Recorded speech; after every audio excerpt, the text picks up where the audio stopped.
இப்படி மகளிர் எல்லாருமே சேர்ந்து மீனாட்சி இப்படி எல்லாருமே சேர்ந்து இந்த படம் பார்க்கறதுக்காக வந்திருக்கிறத நான் கேள்விப்பட்டேன். வந்து பார்த்தாங்க 95% அவங்களே வியாழக்கிழமை இதெல்லாம் வேலைக்கு போறவங்கலாம் லீவ் போட்டு இல்லத்தரசிகள்லாம் வீட்டு வேலைகள்லாம் முடிச்சுட்டு எல்லாம் ஜாலியா சந்தோஷமா மகளிர் எல்லாருமே சேர்ந்து இந்த லீடர் படம் எனக்கு தெரிஞ்சு 3வது தடவை 4வது தடவை பாக்குறீங்கன்னு நினைக்கிறேன்.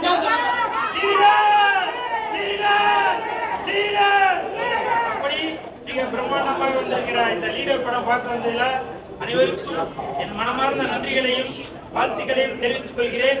இந்த படம் லீடர் அவர்கள் நடித்துள்ள லெஜண்ட் அவர்கள் நடித்துள்ள இந்த படம் இன்று தமிழகம் மட்டுமல்ல ஆந்திரா, கேரளா, கர்நாடகா இப்படி அனைத்து லாங்குவேஜ்லயே மிகப்பெரிய வெற்றி அடைஞ்சிருக்கு. அதற்கு முக்கியமான காரணம் இயக்குனர் துரை செந்தில்குமார் அவர்கள் தான். ஏன்னா இயக்குனர் துரை செந்தில்குமார் அவர்கள் லெஜண்ட் அவர்கள முதல் படத்துல வேற மாதிரி இருந்தாரு. இப்ப இந்த 2வது படத்துல வேற ஒரு அவருக்கு மனமார்ந்த வாழ்த்துக்கள். மொத்தத்துல படம் சூப்பர் ஹிட் பிளாக் பஸ்டர் ஆட்ரிய leader blockbuster leader blockbuster leader blockbuster leader black Bastar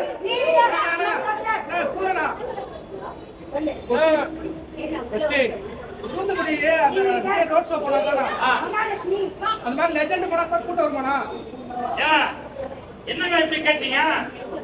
ஐயா விஜய் சார் வந்து தூத்துக்குடிக்கு போயிருக்காரு. அவரு திருநெல்வேலி தூத்துக்குடி 2 ஊருக்குமே போயிருக்காரு. ஆனால் மண்ணின் மைந்தன் இந்த லெஜண்ட் அவர்கள்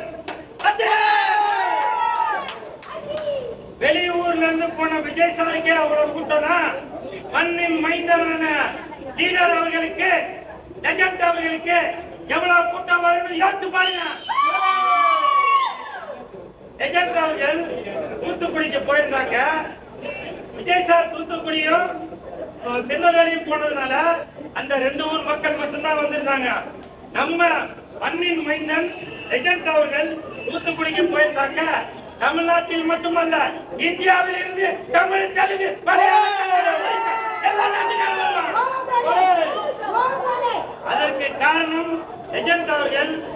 அவர் ஒரு தொழிலதிபரையும் தாண்டி நடிகரையும் தாண்டி ஒரு மனிதாபிமானம் உள்ளவர். உங்களுக்கு ரொம்ப சிம்பிளா சொல்லணும்னா அந்த காலத்தில் புரட்சி தலைவர் எம்ஜிஆர் ஐயா அவர்கள் எப்படி இருந்தாரோ அதே மாதிரி 10 மடங்கு லெஜண்ட் அவர்கள் இப்ப வாழ்ந்து கொண்டிருக்கிறார்.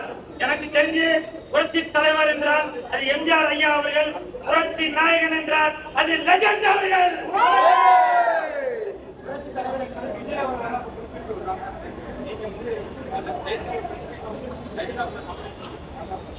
சார் எல்லாருக்குமே ஒரு ஆசை இருக்கும் சார்.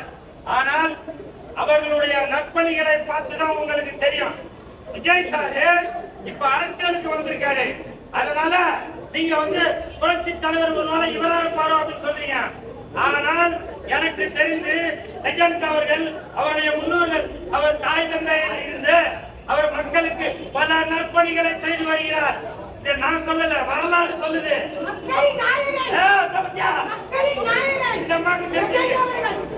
அப்படி இருக்கும்போது அந்த புரட்சி நாயகன் என்ற பட்டம் கண்டிப்பாக லெஜண்ட் அவர்களுக்கு மட்டும்தான் போய் சேரும். ஏனென்றால் எனக்கு ஒண்ணுன்னா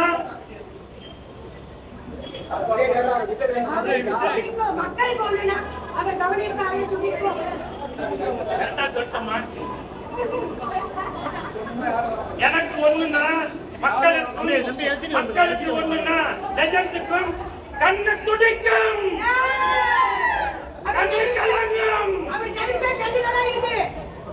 வீரம் கண், நேர்மை கண், பாசம் கண்.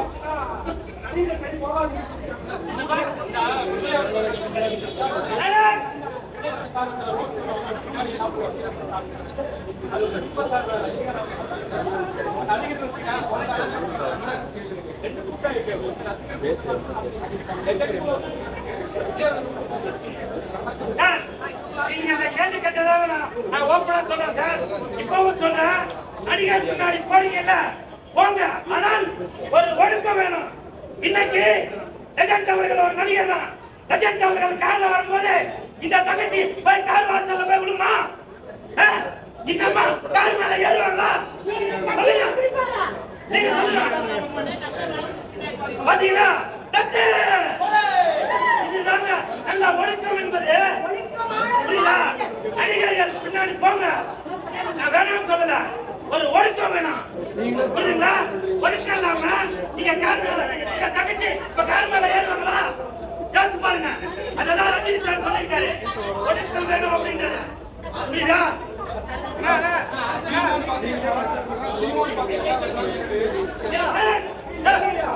இருவா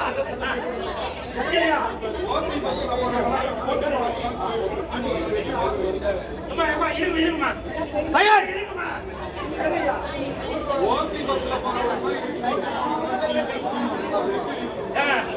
சீமானந்தன் அவர்கள் ஓசி பஸ்ல போறவங்க ஓட்டு போடாதீங்க எனக்கு அப்படின்னு சொல்லிருக்கா அவங்க கேக்குறாங்க. இப்ப நான் சொல்றேங்க, அண்ணா சீமானந்தன் என்ன மன்னிச்சிருங்க, ஓசி பஸ்ல போகாதவங்க எனக்கு ஓட்டு போட வேணாம் அப்படின்னு நீங்க சொன்னீங்கன்னாக்கா ஒரு ஓட்டு கூட விடாதுங்க.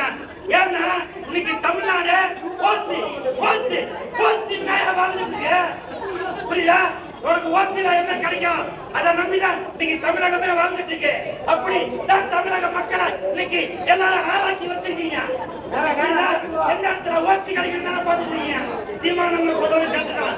ஓசியை நம்பி வாழ்ந்தால் அடுத்த தலைமுறைக்கு சோறு இருக்காது, நீர் இருக்காது அப்படின்றத அவர் சொல்லியிருக்காரு. சீமானந்தன் நீங்க அந்த வார்த்தையை கைவிட்டுங்க. ஓசி இல்லைனாக்க யாருமே இந்த உலகத்திலே யாருமே இல்லைங்க.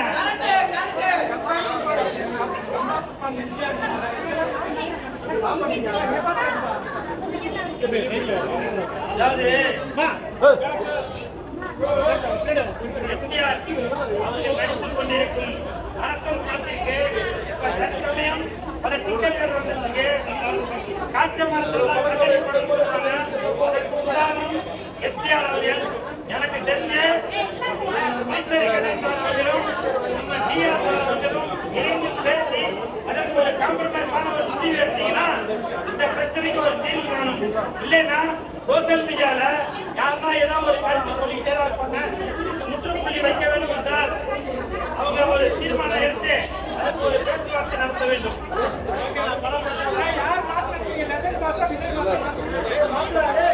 ஒண்ணு மட்டும் சொல்றேன், அந்த நட்டி நடராஜ் நடித்திருக்க படத்துல விஜய் சார் யாருன்னா கிண்டல் பண்ணி அந்த படம் வந்துச்சுன்னு வச்சுங்க, யாருக்கு மட்டும் இல்ல எல்லாத்தையும் படுத்திடுவேன், இந்தியாவே படுத்திடுவேன்.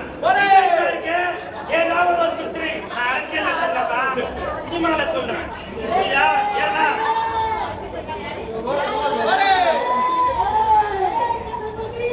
தளபதியாமா தளபதியாமா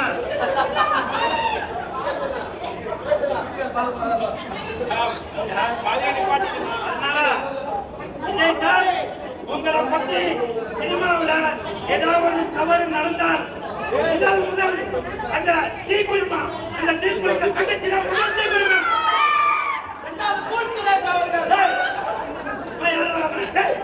எனக்கு குடும்பம் இல்லையா? உங்களை குடும்பம் தெரியுமா?